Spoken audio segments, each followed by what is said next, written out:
नमस्कार मंडळी, आम्ही आता फायनल डेस्टिनेशनला पोहोचलेलो आहोत आणि आता आपण घरामध्ये जाऊयात. घरामध्ये गेल्या गेल्या डाव्या साईडला आहे हाय सिलिंग लिव्हिंग रूम आणि ज्याच्यामध्ये सोफे वगैरे ठेवलेले आहेत. त्यानंतर ओपन किचन सिस्टीम आहे. किचनला जोडून ही बाल्कनी आहे, तिथेही बसायला सोफा ठेवलेला आहे, ग्रिल आहे. त्यानंतर डायनिंग टेबल आहे. किचनमध्ये सगळे अप्लायन्सेस, कॅबिनेट, स्वयंपाकाला लागणारी भांडी या सगळ्या गोष्टी तिथे अवेलेबल आहेत. बाथरूममध्ये पण एक सिंक, टॉयलेट सीट आणि बाथटब आहे. बाथरूमच्या शेजारी खालच्या साईडला 2 बेडरूम आहेत की जिथे bed, Chester, side tables, closet आणि प्रत्येक रूम मध्ये टीव्ही आहेत. त्यानंतर वरच्या मजल्यावर ही बेडरूम जिथे 2 बंक बेड, त्याच्या शेजारी हे बाथरूम, मग आहे ही एंटरटेनमेंट रूम आणि त्याला लागूनच बाल्कनी आहे. बाल्कनीमधनं हा व्ह्यू दिसतो. आता आपण खाली जाऊयात बेसमेंटमध्ये.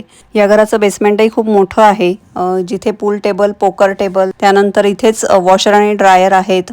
त्यानंतर लहान मुलांसाठीचे बरेचसे गेम्स आहेत आणि ह्यालाच लागून बॅकयार्ड आहे. तिथे एक झोका लावलेला आहे आणि त्याच्या समोरच हॉट टब आहे. तर असं आहे आमचं एअरबीएनबीचं घर.